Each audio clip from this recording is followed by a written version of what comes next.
Salut! Aujourd'hui, je vais vous présenter ma recette de pili-pili ou des pastels. Ce sont des délicieux snacks à base de viande hachée. Je vais préparer en deux versions, au four et frites. Alors, préparez vos ingrédients. Nous allons passer à la prochaine étape. Pour réaliser la pâte de nos pili-pili, nous aurons besoin de 500 g de farine, 100 g de beurre, 80 ml d'eau tiède, un œuf, demi-cuillère à café de sel et une cuillère à café de sucre. Nous commençons donc par verser la farine sur notre plan de travail. Ensuite, on va ajouter notre margarine ou le beurre. Donc ici, j'ai utilisé le beurre, mais j'ai noté dans les ingrédients la margarine. Ok, nous allons verser le beurre. On essaie de mélanger le beurre et la farine pour avoir un truc sableux. Ensuite, on ajoute le sel. On mélange bien tous les ingrédients. Après, on ajoute notre sucre. On continue toujours à mélanger. Après avoir bien mélangé, maintenant on ajoute les œufs. Un œuf, oui, l'œuf. On ajoute l'œuf. Et on continue toujours à bien mélanger.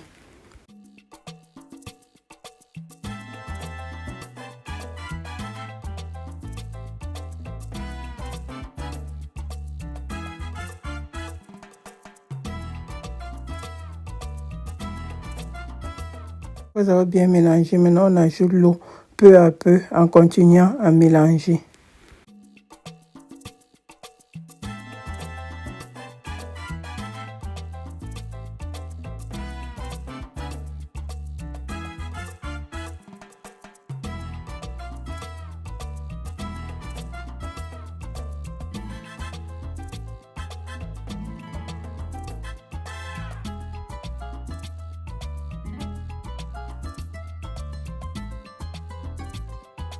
Après avoir bien pétri, voilà ce que nous obtenons. Nous allons laisser la pâte reposer minimum 30 minutes avant de l'aplatir. La pâte a l'air dure, mais elle ne l'est pas du tout. C'est parce qu'il faisait un peu froid. Pendant que notre pâte repose, nous allons passer à la farce. Nous allons donc apprêter notre farce et laisser refroidir. Comme toujours, vous trouverez la liste détaillée des ingrédients aussi dans la barre d'information de cette vidéo. Pour notre farce, nous aurons besoin de 3 grosses carottes découpées, 150 g de haricots verts, 400 g de viande hachée, un oignon découpé, une cuillère à soupe de farine. Nous allons diluer tout à l'heure. Poivre, sel, basilic séché, je n'avais pas le frais, bouillon de légumes fait maison, le laurier et un peu d'eau pour diluer la farine.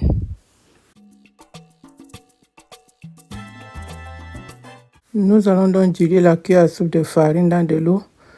Ça va nous permettre d'épaissir notre viande tout à l'heure. C'est très important. Versez un peu d'huile dans une sauteuse préchauffée. Ensuite, nous ajoutons nos oignons découpés que nous allons griller jusqu'à ce que les oignons changent un peu de couleur.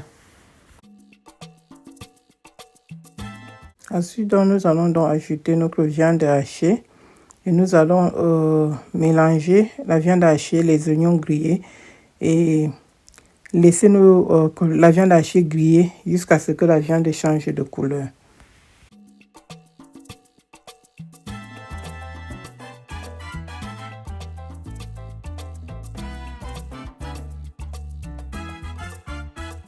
Ensuite, nous allons donc ajouter l'ail. On va presser donc l'ail, soit vous écrasez, soit vous pressez. Donc je ne voulais pas écraser. Donc je vais presser avec un presse-ail et ajouter à la viande hachée.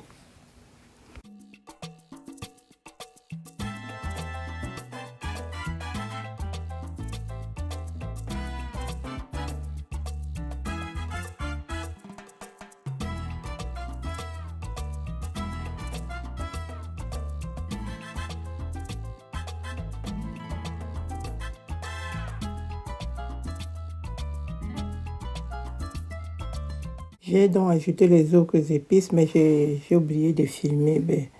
Comme vous voyez, j'ai ajouté les épices vertes et autres. J'ai oublié la tomate dans la liste des ingrédients. Donc, on va ajouter 2 cuillères à soupe de purée de tomate sans sucre à ajouter. Donc, vous écrasez soit une grosse tomate, soit 2 cuillères à soupe de purée de tomate. Mélangez bien, on laisse mijoter à feu doux.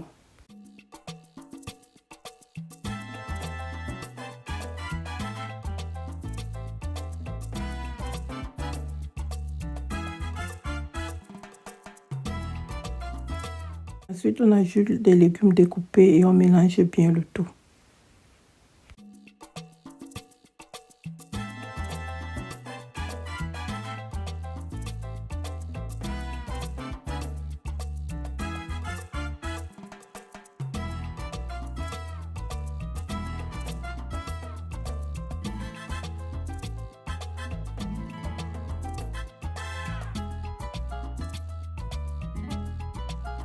Ensuite, on laisse mijoter encore à feu doux. Environ 5 minutes, 5 à 10 minutes. Ensuite, on ajoute le mélange aux farines. Ça va nous aider à ce que les ingrédients collent entre eux, quoi. Donc, ça va épaissir un peu notre farce.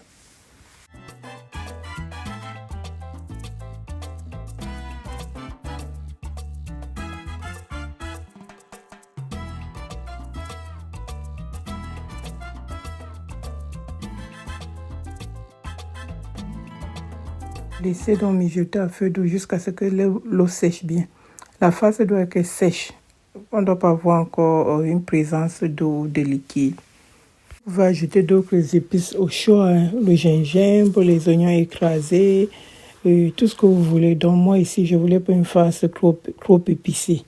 Donc c'est la raison pour laquelle j'ai vraiment réduit en épices. Voilà donc le résultat. Une très belle farce et bonne aussi. On va laisser refroidir et on va passer à la prochaine étape. Pendant que notre farce refroidit, on reprend notre pâte, on la repécrit et on va l'aplatir et couper les formes.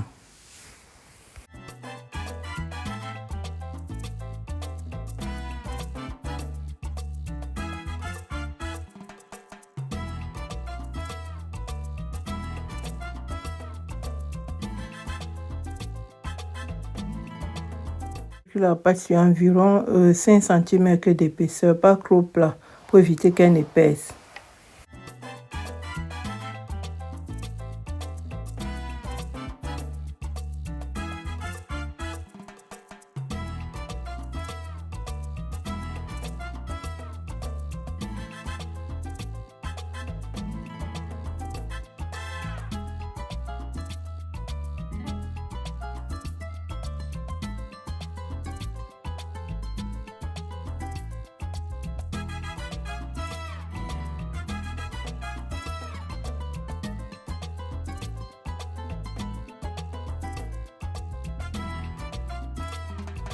Donc, plusieurs méthodes pour découper les formes.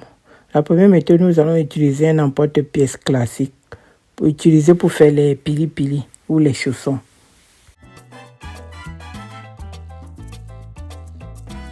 Pour les formes avec l'autre côté de l'emporte-pièce. Donc, on fait d'abord on découpe la pâte en rond et ensuite nous allons donc la farcir.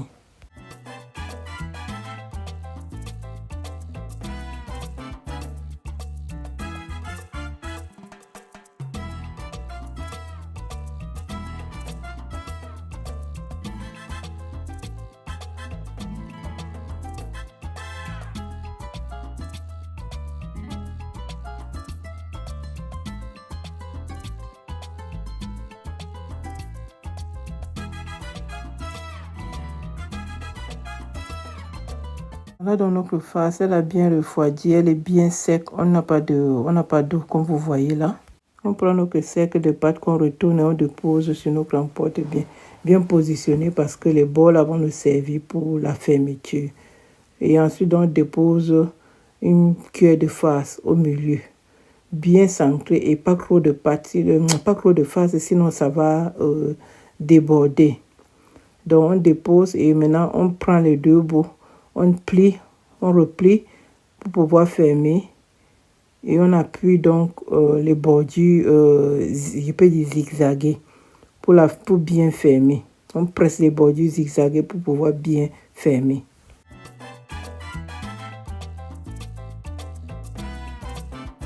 Voilà le résultat. Très beau.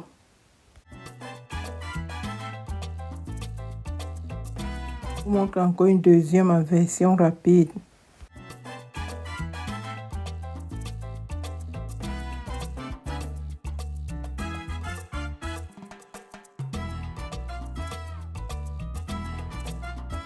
Pour la deuxième méthode, nous allons utiliser une assiette ronde comme celle-ci pour découper les ronds, les cercles de pâte. Donc, vous pouvez utiliser une tasse, un verre. Donc, vous essayez d'emporter-piécer les différents ronds que nous allons donc fourrer comme tout à l'heure avec la face et fermer. Mais ici, nous allons fermer avec une fourchette. Je vais vous montrer.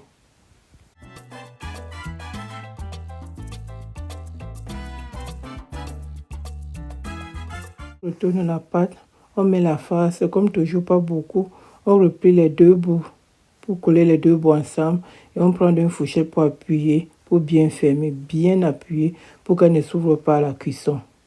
Et je retourne l'autre côté et je refais la même chose avec la fourchette pour être sûr que ce soit bien fermé. Voilà donc le résultat obtenu. Et voilà donc le résultat. Nous avons obtenu, je crois, une vingtaine de piliers, des formes différentes. J'en ai fait des gros et des moyens. Donc, on va tester deux modes de cuisson, comme j'ai dit. La cuisson au four et la friture. À tout à l'heure. Sur une plaque de four recouverte de papier cuisson, nous allons déposer donc une petite quantité, donc environ 4, que nous allons cuire donc au four.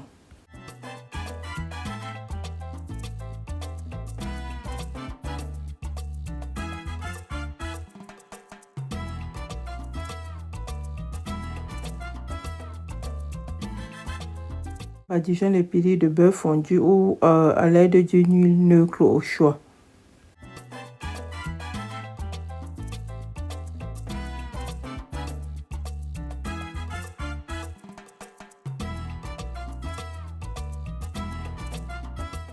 Ensuite, à l'aide des cuis-dents que vous voyez là, nous allons faire des petites perforations sur les pili-pili pour les empêcher d'exploser pendant la cuisson. Donc, on essaie de percer.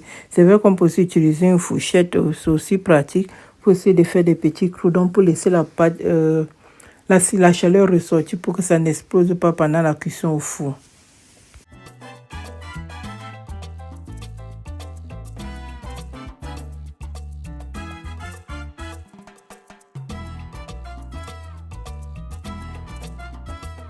Ça va perforer, je badigeonne encore d'huile et après je vais passer au four.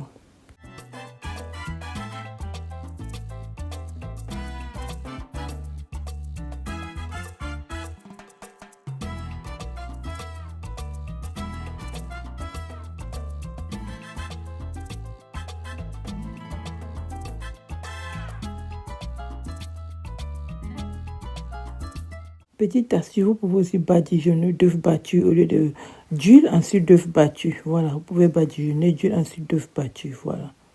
L'huile, c'est pour que ça ne sèche pas trop. Et l'œuf battu, c'est pour avoir un rendu un peu plus doré. On perfore de deux côtés. Donc, on perfore, on badigeonne d'huile, on retourne, on perfore de l'autre côté. J'allais oublier de vous dire.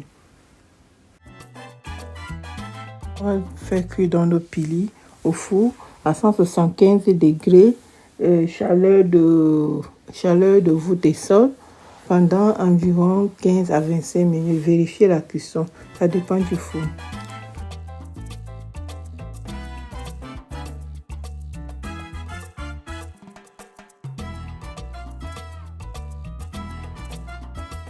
Voilà dans le résultat après 20 minutes au four. Nous allons passer à la deuxième méthode de la friture.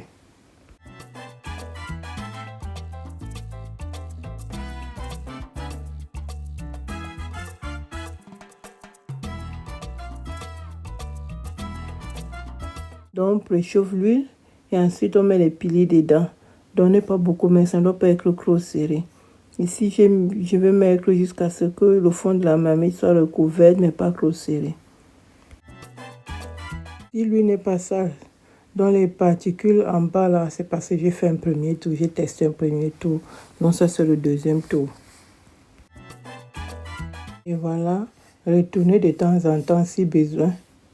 Et ensuite retirer et déposer dans une passoire recouverte de papier absorbant et laisser refroidir.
Et voilà dans le pili bien doré.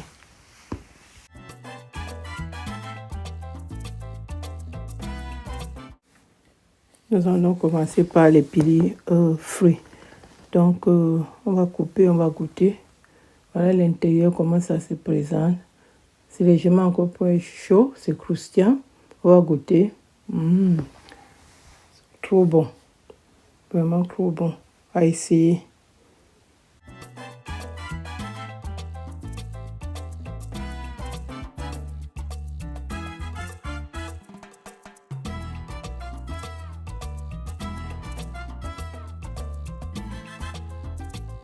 Donc, on va passer maintenant à la version faite au four, banque 1. Là, c'est pas bien fermé. C'est ouvert parce que c'était pas bien fermé. C'est un peu dur par rapport à la version frite. Et voilà l'intérieur. Et ça chauffe. Donc, regardez comment ça chauffe. Mais c'est vraiment croustillant et moelleux à l'intérieur. Voilà, donc à chacun de choisir sa méthode. Moi, je préfère la version faite au four. C'est moins gras. Donc, merci d'avoir regardé la vidéo. Pour plus de recettes, bien vouloir vous abonner à ma chaîne YouTube. Et on se dit à la prochaine. Bye bye.